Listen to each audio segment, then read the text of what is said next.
Heyo, balik lagi suara Niko. Lanjut kita bahas soal OSNK Astronomi tahun 2025. Lanjut ke nomor 3 tentang hari tanpa bayangan. Jika dari sebuah lokasi kamu tidak pernah mengalami hari tanpa bayangan, matahari tepat berada di zenit pada siang hari lokal, maka dapat disimpulkan bahwa lokasi tersebut bagaimana? Ini lintang lokasinya ya, antara di ekuator dan di lintang-lintang yang lain. Oke. Ini tentang tengah hari tanpa bayangan. Tapi sebelum kita bahas lebih detail, bagi kalian yang mau dapetin konten eksklusif dari Udaniko, bisa join membershipnya. Kita bahas tentang ini. So, fenomena ini adalah fenomena astronomis yang cukup unik di mana pada hari itu, di tengah hari, itu seolah-olah bayangannya tidak ada. Nah, bayangan yang tidak ada itu berarti kan sumber cahayanya tepat berada di atas objek tersebut. Ada sebetulnya bayangannya, cuma tepat berada di bawahnya objek gitulah. Terus kapan itu terjadi? Tidak setiap hari ternyata. Kita pelajari dasarnya dulu. Jadi kalau matahari misalnya lagi ada di barat, maka bayangan akan muncul pas di timur gitu ya. Dan sebaliknya, kalau matahari timur, bayangan lagi ada di barat. Kalau matahari di timur laut, bayangan barat daya. Pokoknya arah bayangan itu berlawanan arah dengan lokasi mataharinya, sumber cahayanya. Nah, yang pas tidak ada bayangan atau bayangannya tepat berada di bawah kita, itu saat matahari tepat di atas kepala kita alias di zenith istilahnya. Oke. Kapan itu terjadi? Ini ada kaitannya dengan gerak semu tahunan matahari. Kita gunakan simulator ini aja untuk mempelajari gerak semu tahunan matahari. Seperti kita ketahui bahwa sumbu rotasi bumi itu miring sekitar 23,5-an derajat. Oke. Efeknya apa? Oh, nggak usah kita ini deh, manual aja. Efeknya apa? Pada saat tertentu, nih kayak gini kita lihat ya, matahari itu seolah-olah bergerak ke posisi yang berbeda di bumi. Lihat titik yang ini ya, matahari sedang berada di sini, saat buminya saya geser, lagi ada di Khatulistiwa. Bergeser ke arah sini, mana nih? Ke arah sini, ke arah utara yang lebih condong ke matahari. Pada saat momen seperti ini, wilayah utara bumi yang lintangnya ke bagian utara, Eropa, Amerika Utara, dan seterusnya, itu sedang mengalami musim panas di bulannya sekitaran akhir Junian seperti ini. Terus bergeser lagi sampai sekitaran sini, matahari seolah-olah kembali lagi ke Khatulistiwa. Bergeser lagi ke kisaran sini, di momen seperti ini, mana nih? Nah, kayak gini. Bumi bagian selatan yang lebih condong ke arah matahari. Nah, pada momen ini, di sekitaran bulan akhir Desember seperti ini, maka wilayah bumi di bagian selatan, Afrika bagian selatan, Amerika bagian selatan, kutub selatan, dan seterusnya, itu sedang mengalami musim panas. Dan sebaliknya yang utara lagi musim dingin. Kalau kita lihat dari posisi yang berbeda, sudut pandangnya adalah dari luar seperti ini, matahari yang di tengah sini. Kalau kita mainkan simulasinya, lambat, kita percepat aja. Matahari yang berputar begini, seolah-olah tadi nih, titiknya nih. Matahari lagi di Khatulistiwa. Matahari lagi di bagian utara, titik balik utara. Lanjut lagi, matahari lagi di Khatulistiwa lagi. Belum. Nah, Khatulistiwa lagi. Nih, pokoknya titik perpotongan ini ya. Balik lagi ke selatan. Balik lagi ke Khatulistiwa dan seterusnya. Nah, gerakan inilah yang namanya gerak semu tahunan matahari. Karena pergerakan ini berulang setiap tahun. Oke. Ini ngaruh kemana? Ini ngaruh ke arah bayangan saat di siang hari. Coba teman-teman lihat yang di bagian sini ya. Ini orangnya misalnya nih. Di wilayah sini nih. Maka arah sumber mataharinya itu lagi dari arah selatan misalnya gini ya. Saya balikin ke sini, lagi dari arah selatan, miringnya kayak gini. Terus kalau pas seperti ini, terus. Nah, Mana nih? Nggak pas.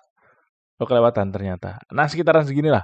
Anggaplah sekitaran segini, oh matahari tepat berada di atas kepala. Berarti ada momen-momen tertentu seperti itu ya. Oke. Terus kita gunakan simulator lain untuk mempelajari posisi matahari di setiap tahunnya. Kita ambil misalnya wilayah di Indonesia aja, sekitaran 2 derajat selatan misalnya kayak gini. Terus kita play. Nah, di siang hari seperti ini, matahari itu seolah-olah bergerak ke utara. Oh, lagi pas di Khatulistiwa. Oh, lagi di selatan dan seterusnya. Nah, jadi momen tanpa bayangan terjadi saat mataharinya tepat berada di atas kepala orangnya. Nah, momen seperti ini misalnya nih. Tidak ada bayangannya, misalnya gitu ya. Karena bayangannya pas di bawah. Terus kalau bergeser ke bulan-bulan lain, kayak gini tadi, oh sudah bergeser lagi. Ada bayangan terus. Udah Niko kasih kayak gini ya, misalnya, nah seharian misalnya kayak gini. Bayangannya ada. Terbit, oh perpendek dulu waktunya. Nah, stip. Pada saat tengah hari pun bayangan tetap ada, nih ke arah selatan. Kenapa ke arah selatan? Karena matahari lagi condong ke arah utara. Gitu ya. Dan seterusnya. Kalau lokasinya berbeda, maka waktunya juga berbeda. Oke. Terus kalau lokasinya, udah Niko kasih misalnya di mana ini? Pokoknya di atas Kanada, misalnya Ontario, misalnya kayak gini ya. Terus kita ambil pas jam tengah hari. Nah, kayak gini. Tengah hari ya, 12 PM. Oh, ke bawah mananya. Di sana, di Ontario, kita step by day aja, geser hari-harinya.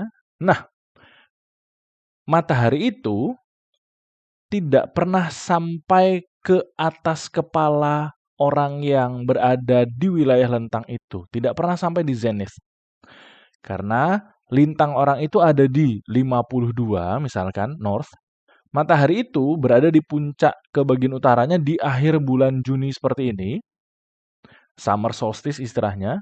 Maka tetap tidak sampai ke lintang orang itu. Jadi matahari tetap lebih ke arah selatan terlihatnya dari pengamat yang berada di lintang 52. Oke, jadi bagi orang-orang di wilayah tertentu tidak mengalaminya. Batasnya apa? Batasnya adalah sumbu kemiringan rotasi bumi, yaitu 23,5 derajat sekitaran itu. Jadi misalnya kayak gini, di wilayah 21 masih kena di bagian akhir-akhir seperti ini. Walaupun di hampir sepanjang tahun lainnya memanjang begini bayangannya.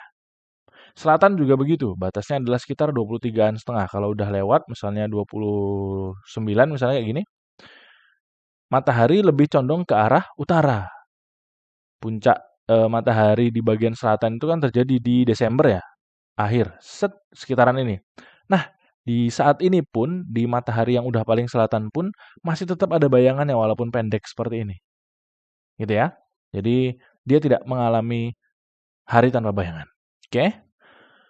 So, sekali lagi udah Niko pertegas bahwa tengah hari tanpa bayangan itu hanya terjadi di wilayah tertentu saja, yaitu batas utaranya ada di lintang 23,5 derajat sekitaran itu, di garis balik utara atau Tropic of Cancer, sampai ke bumi lintang selatan 23,5-an juga di Tropic of Capricorn. Terus ini adalah gambaran wilayahnya. Yang hijau ini berarti bisa mengalami hari tanpa bayangan. So, kalau kita pertegas gerak semu tahunan tadi, di 21 Maret, matahari tepat berada di Khatulistiwa alias vernal equinox. Terus berada di titik balik utara, summer solstice di 21-an Juni. Terus balik lagi ke Khatulistiwa di sekitaran 23-an September, autumnal equinox. Di selatan, winter solstice di sekitaran 22 Desember. Dan kembali lagi ke Khatulistiwa di Maret dan seterusnya berulang. Oke? Nah, kalau begitu, wah udah jelas dong kayak gini ya. di luar lintang yang kena tadi. Batasnya sekitar 23,5 atau di soal ini 23,44 lebih detailnya. So, yang A tentu salah. Kalau di ekuator pasti kena. Yang B berada di selatan lintang plus 23 atau utara lintang min 23 ya. Berarti ini wilayah tengah-tengah tadi ya. B dan C salah. D dan E. Nah ini di luar tadi ya. Lebih utara dari plus 23. Lebih selatan dari min 23. Pilihannya antara atau dan. So karena sebuah lokasi tadi. Jika dari sebuah lokasi maka lokasi tersebut antara lebih utara dari 23,44 atau lebih selatan dari 23,4. So, the answer is D. Nah, topik yang cukup ini ya, cukup lumayan populer di bidang astronomi, Hari Tanpa Bayangan. Untuk mempelajari soal-soal yang setipe dengan ini, cek aja playlist Mekanika Benda Langit. Soal-soal yang seperti ini sudah cukup lumayan sering muncul, pelajari aja. Ini listnya. Terus challenge, udah Niko siapkan 2 pertanyaan challenge. Yang pertama ada fenomena, terus ditanya lokasinya. Masih terkait dengan Hari Tanpa Bayangan ya. Terus pertanyaan kedua, pilihan ganda kompleks. Ada 6 pernyataan. Nanti kalian pilih yang mana yang benar ya. Boleh dicobain. Dan seperti biasa pembahasannya udah Niko up buat member ya. Terus kalau ada yang masih bingung boleh langsung tanya aja. Semoga pembahasan ini bermanfaat and see you on the next number.